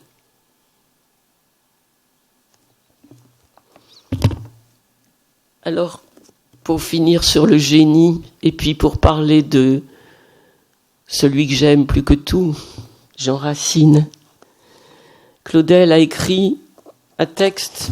Ça va, je peux le lire encore? Voilà, et nous finirons là-dessus. Un texte sur Jean Racine qui finit par ces phrases. Il aimait pas trop l'alexandrin, Claudel, je vous le dis. Mais à la fin, curieusement, il découvre, et c'est ce qui m'a aidé pour la mise en scène de Phèdre à la Comédie Française, il découvre que c'est pas Phèdre qui va vers Hippolyte, mais c'est plutôt Hippolyte qui est attiré par Phèdre. Et il finit tout ce texte par cette page où, curieusement, il en vient à parler de Camille. En réalité, l'épée n'est qu'un prétexte. C'est le contact, c'est l'étreinte, la folle, qu'elle veut se procurer, ne fût-ce qu'une seconde. Corps à corps, le plus étroit des corps à corps. Nous touchons au point essentiel du drame, au point essentiel de tout le théâtre de Racine. Ce corps à corps des amants, ne fût-ce qu'une seconde dans la possibilité. Le drame humain, vous le savez comme moi, n'est pas complet tant qu'un élément surhumain ne vient pas s'y ajouter. C'est-à-dire celle du mal, de Phèdre. Mais ce qui rend le drame poignant, parce qu'il n'est pas seulement celui de Phèdre, mais celui de Racine, est la question qu'il pose à la conscience de tout inspiré, victime à la fois et complice d'une puissance inconnue, ambivalente et suspecte, à l'origine même de la tragédie, sur le seuil même de cette porte redoutable d'où tant de chefs-d'œuvre allaient sortir. Le vieil Échille dresse la figure grandiose de la prophétesse troyenne, accusatrice de cet Apollon qui l'a séduit. Apollon, mon Apollon de mort, Apollésas, tu m'as perdu. Que gardai-je ces ornements de moquerie, le sceptre et les bandelettes prophétiques? Allez et soyez maudits. Voilà ma gratitude pour vous. Don de mort, va-t-on faire à ma place une autre bien riche? Que de fois n'ai-je pas pensé à ces vers effrayants en regardant l'image de ma pauvre sœur Camille, décédée après 30 ans de captivité à l'hôpital psychiatrique de Montevergue. associée à celle de bien d'autres, Poe, Baudelaire, Nerval, et combien encore. Phèdre de même, c'est en vain qu'elle demandera à rien d'humain dans un corps à corps impuissant la guérison de la plaie originelle. Aux dernières lignes de la tragédie se tourne vers nous un visage que pétrifie la même horreur que tout à l'heure pâlissait le visage de Cassandre, celui de la Gorgone que ma sœur, à la fin de sa vie, consciente aussi, a vu se réfléchir dans le bouclier de Persée. C'est le dénouement de Phèdre. Vous connaissez ces vers inouïs que je ne puis lire sans un frisson du fond de l'enfer ou du fond de l'enfer. La créature élève un appel désespéré à ce Père au ciel de qui elle est descendue. Et la mort, à mes yeux, dérobant la clarté, rend au jour qu'il souillait toute sa pureté. Il était juste, il était naturel, qu'après les avoir tracés, la plume se rompit comme d'elle-même dans une main sublime.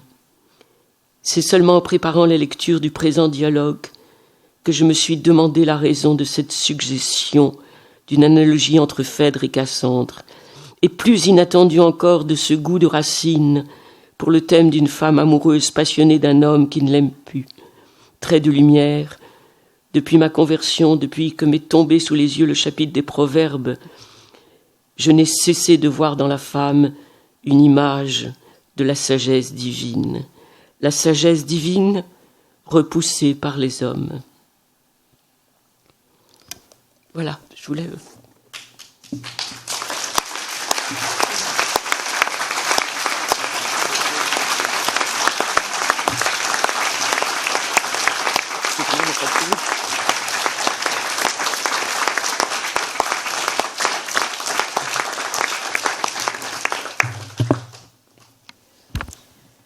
C'est difficile de parler après vous. Vous nous avez embarqués vers Camille Claudel avec un public que j'ai vu toujours très captivé, très nombreux ce soir. Vous nous avez embarqués vers Camille Claudel, vous nous avez partagé votre émotion. Je crois que je pensais, comme ça m'arrive parfois, bien connaître Camille Claudel, mais vous nous avez vraiment éclairé, vous nous avez permis de la découvrir. Merci aussi pour les lectures qui ont été partagées. Je ne sais pas si vous avez des questions, les uns ou les autres. C'était bien complet. Peut-être c'était un peu... non, je m'excuse pas du tout. Désordonné, mais je voulais vous faire entrer dans cette lumière de Camille. On est bien rentré dans la lumière, je pense, tous ensemble. Voilà. Je ne sais pas, est-ce que vous avez des questions, Oui, je vous en prie. Peut-être parler dans le micro qui est juste derrière vous. Voilà. Appuyez sur le bouton. Est-ce que Paul Claudel ne sculptait pas le verbe à la manière de Camille ? Très bonne réflexion. Je n'y avais pas pensé, mais absolument. C'est absolument, non, c'est même... votre réflexion est tout à fait juste, et j'ai eu, comme je vous l'ai dit, qui a déterminé toute ma vie, cette chance d'entendre Alain Cuny jouer Tête d'Or, ce qui m'a donné mon style, c'est-à-dire comme disait Claudel, les mots sont des atomes de lumière, et là j'ai pas parlé, nous avons peu parlé des poètes, mais c'est cela être un poète, c'est sculpter des mots, c'est les faire éclater sous le maillet voilà. Et c'est vrai que malheureusement, on est dans une époque où on s'attache plus à l'anecdote qu'à l'éclat du marbre. Voilà, voilà. Mais vous avez tout à fait raison, oui. Et ceux qui ont entendu Cuny, ils les projetaient comme ça, comme des éclats de pierre. D'ailleurs, il y a une description de Michel-Ange sculptant, où la pierre sautait autour de lui. En fait, il paraît que c'était effrayant, quoi. Oui, tout à fait. Et je pense qu'il faut dire du Claudel comme ça, et Racine comme ça aussi.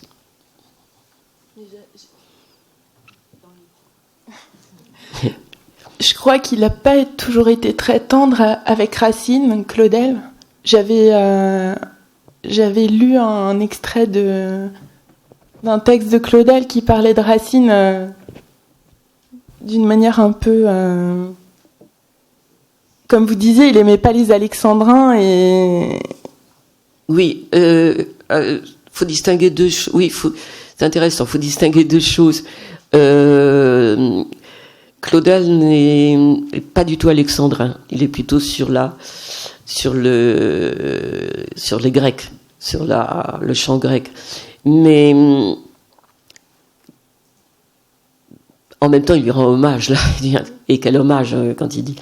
La seconde chose aussi, c'est que j'en profite parce que autant ça m'énerve, parce que c'est vrai qu'on me ramène tout le temps à Camille, pas au grand sens du mot, comme ce soir, mais en disant la pauvre, etc.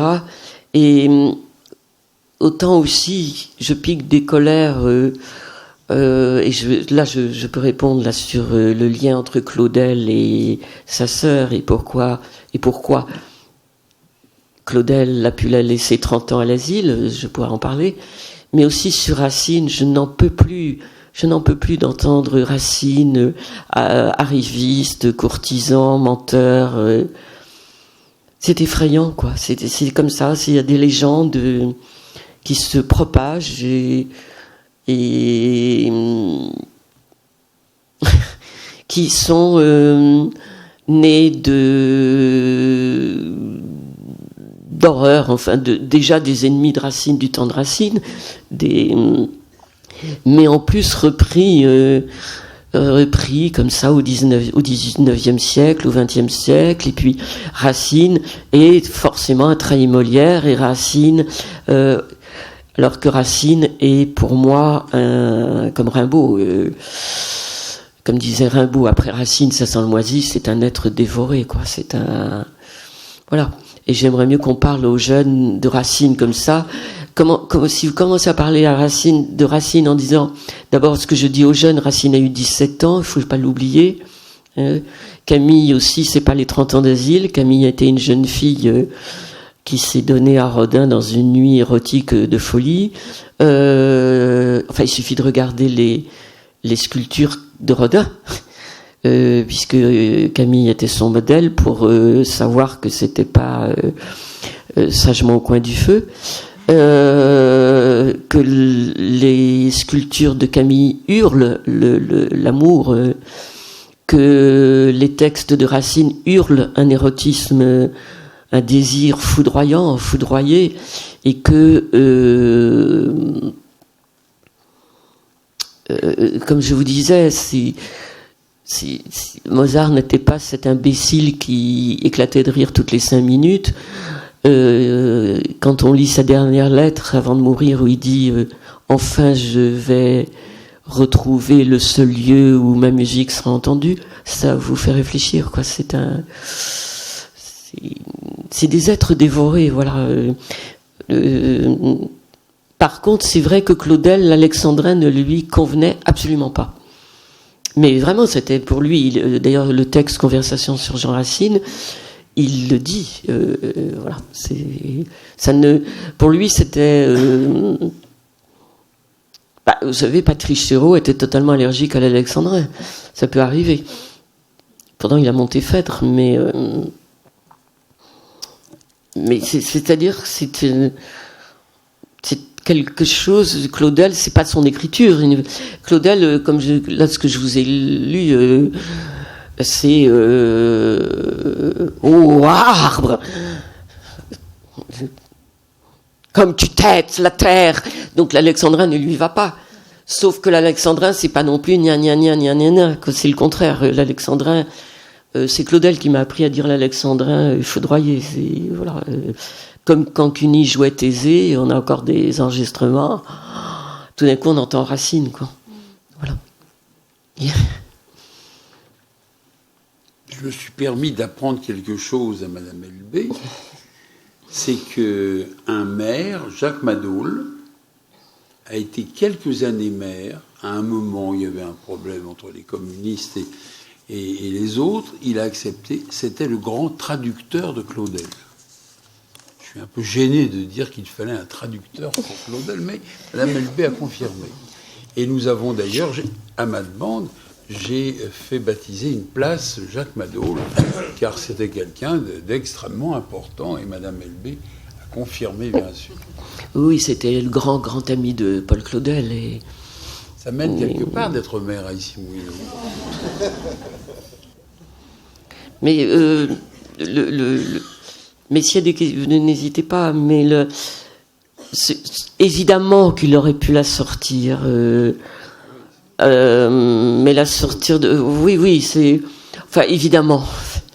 D'abord, Paul Claudel, si vous me permettez, pourtant je ne suis pas du tout la psychanalyse, mais je suis entourée de psychanalystes.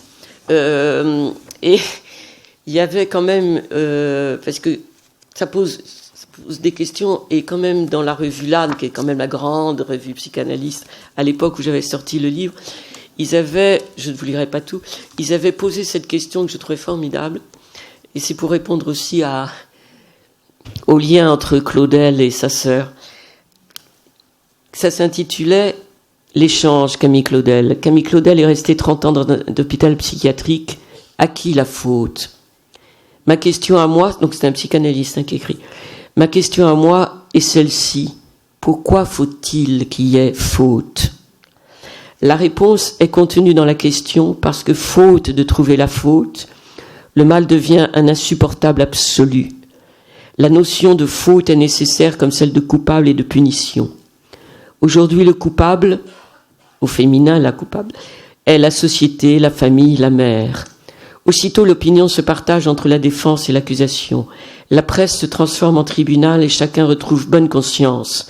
Et la machine est repartie. Cette fois-ci, la victime offrait en Camille Claudel une occasion vraiment trop belle. Restait à trouver l'auteur du crime. Et cependant, le mal court, il ne commence ni ne finit.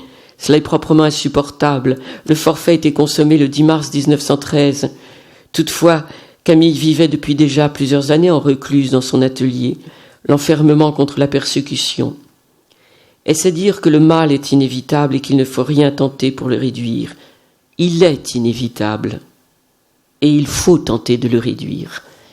Et à la fin, il dit cette chose, on voit bien dans l'erreur, certes la toute petite erreur qui consiste à faire de l'échange une opération sans reste, mais une opération meurtrière, c'est toi ou c'est moi qui survit. L'autre en meurt. Paul Claudel s'est soustrait à ce tragique échange, en fuyant très loin du lieu de l'échange originel. Il a fait de Dieu un médiateur de l'amour en faillite. Camille n'a connu que la faillite de l'amour. Sa foi était celle du désir paranoïaque qui contrarie celle de l'ordre social. Mais il y en a une troisième, la loi en vertu de laquelle Camille eût pu continuer à sculpter, mais aussi pour son propre compte, non pour le compte d'un autre, et en échange avoir l'argent nécessaire, cet argent comme une preuve d'amour. Et peut-être eût-elle pu alors aimer, mais c'est précisément ce qu'elle n'a pas eu faire. Pendant que son frère se sauvait, elle mettait, elle, la destruction à la place de la création. Puisque Rodin voulait sa mort, puisque son père était mort, puisque sa mère ne voulait pas la voir, puisque son frère qu'elle avait autrefois subjugué et terrorisé était allé se sauver là-bas, c'est donc qu'elle avait perdu tout pouvoir sur quiconque et qu'elle ne valait rien. Pourtant, le pouvoir qu'elle avait et qu'avait aussi ce frère, c'est d'œuvrer avec du malheur. Et elle nous a laissé des sculptures et il nous a laissé des textes splendides. Il y avait de la mort et de la violence dans cette famille, mais il y avait aussi du génie. Et alors il y a la très belle Claudel, elle allait la voir tous les ans. Mais il faut savoir que Claudel passait son temps en Chine, au Japon, ambassadeur, et qu'en fait il ne voulait pas remettre les pieds en France, qu'il était... et que dès l'âge de 20 ans, il a voulu justement fuir cette famille, fuir, comme il disait, cette terreur matérialiste de la France de Renan qu'il détestait. Et donc, il était toujours à l'étranger. Bon, j'ai pas le temps là de vous parler de Claudel, mais enfin, il a failli aussi devenir fou avec sa passion pour Rose, où il a quand même volé la caisse du consulat à Chine, il est revenu comme un fou, qu'il a failli se tuer, et que, donc on oublie aussi ça, et que c'est là où il a décidé de se marier et de ne plus jamais toucher au génie, si on peut dire, de préserver plutôt son génie par un enfermement. Mais il est allé tous les ans voir sa sœur, et en pensant qu'il allait la sortir de là. Et la dernière lettre, le dernier texte, c'est quelque chose, il faut vous imaginer, elle est morte à 79 ans, donc il a 75 ans. Et sa dernière lettre, il dit « J'ai été voir ma pauvre sœur. Toutes les infirmières l'aiment beaucoup. Elle est là sur son lit. » Donc c'est là où il dit le Dieu à la fin qui se dégage. Et il dit « Nous nous sommes regardés. » Il a 75 ans. Hein. Nous avons eu un moment, tous les deux, d'indicible tendresse. Camille, les plus beaux yeux que je n'ai jamais vus. Donc cet homme, c'est comme si c'est un texte, mais c'est-à-dire moi je dis comme si son seul amour avait été cette sœur, quoi. Il le dit d'ailleurs. Il dit que quand elle est allée avec Rodin, c'était une catastrophe définitive pour lui. Alors évidemment, mais la sortir pourquoi, vous savez? C'est pour ça que je dis qu'elle m'a appris beaucoup, et encore plus comme je vieillis, c'est que je pense que la solitude n'est pas forcément, l'enfermement n'est pas forcément un signe de non-liberté. Elle avait trouvé sa liberté, à mon avis. Elle aurait peut-être été plus enfermée à Villeneuve avec les voisins la regardant. Je pense qu'elle s'était déjà évaporée, quoi. Elle s'était déjà libérée. Je pense ça. Voilà. Et je pense qu'il n'a pas voulu. Pour moi, il n'y a ni excuse ni pardon. Et alors, d'ailleurs, la réponse, il l'a donnée quand elle meurt. Le lendemain, c'est la première du Soulier de satin, montée par Barrault, 43. Et dans le Soulier de satin, ceux qui l'ont lu ou qui l'ont entendu, les autres, il y a l'histoire de Prouès avec Rodrigue, et il y a un personnage masculin fondamental, Camille. Masculin, Camille. Camille le renégat, Camille qui ne croit à rien, Camille le mort, Camille qui ne trouve de place nulle part dans le monde. Et à la fin, la dernière phrase du Soulier de satin, c'est délivrance aux âmes captives. Donc je pense que, voilà, c'est pour ça que j'ai voulu associer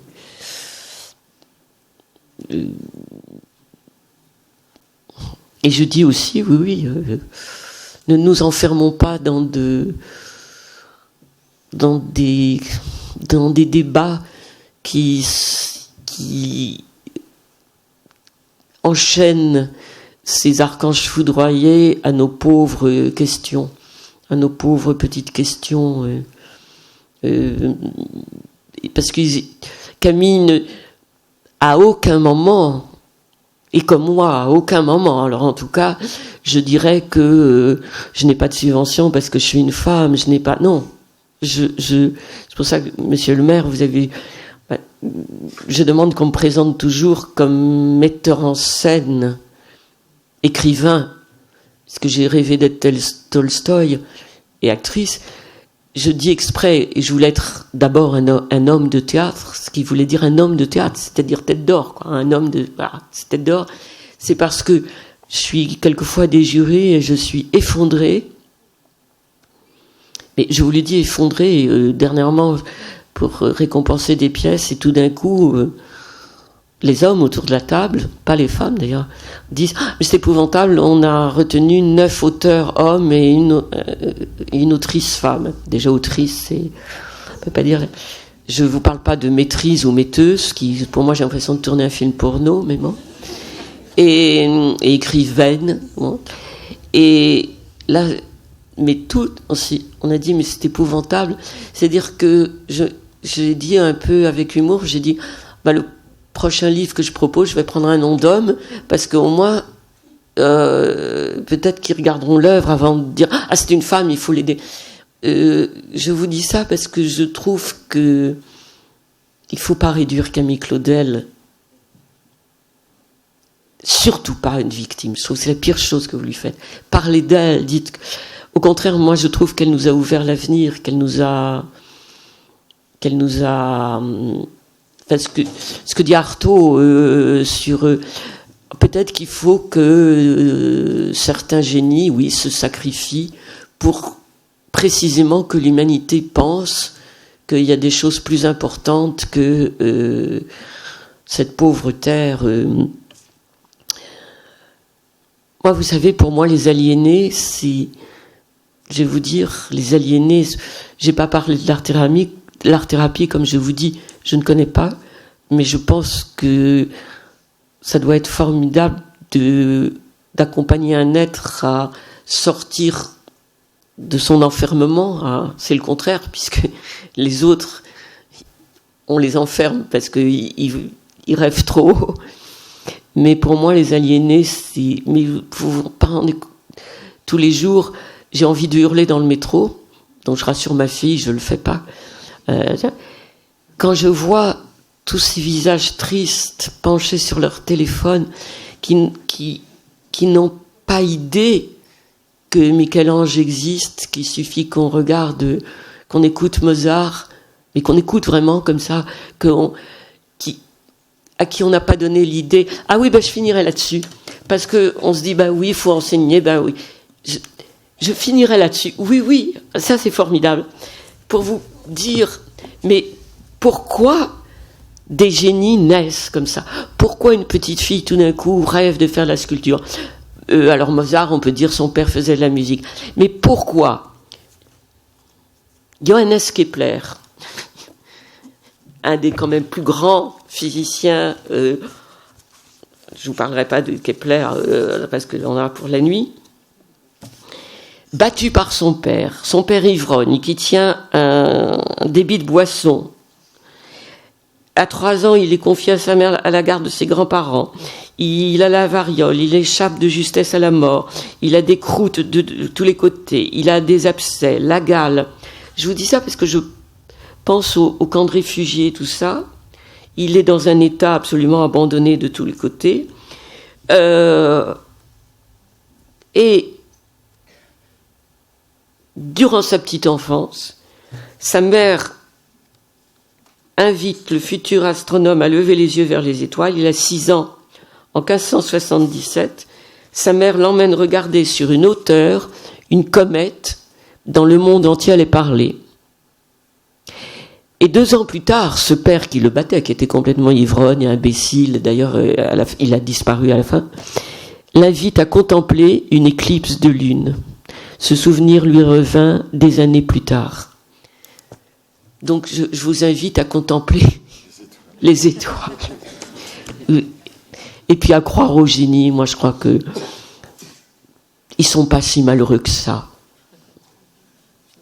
Madame n'est pas d'accord, mais faut mieux être malheureux en ayant fait la Pietà que être malheureux sans avoir fait la Pietà ni la petite châtelaine. Vous avez vu la petite châtelaine là? Je ne sais pas si on a montré la dernière sculpture de Camille qui, moi, alors là je dis, quand on voit la petite châtelaine, on sait qu'elle croyait à l'espoir et tout. Et je pense, voilà, il vaut mieux, plutôt qu'être malheureux en mangeant un beurre burner dans un King machin. Pardon d'avoir été si long. Sincèrement, on vous aurait bien écouté toute la nuit.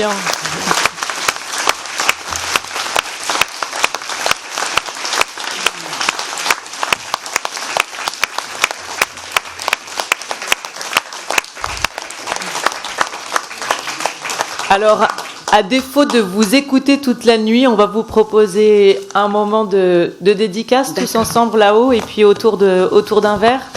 Monsieur le maire vous a dit notre prochain rendez-vous, donc des entretiens d'ici sur Mozart le 27 février.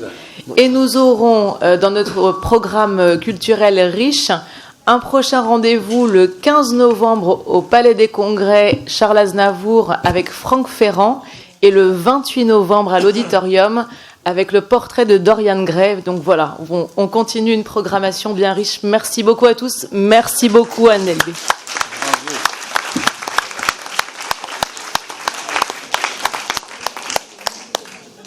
Et je vous remercie parce que vous l'avez fait revivre ce soir tous.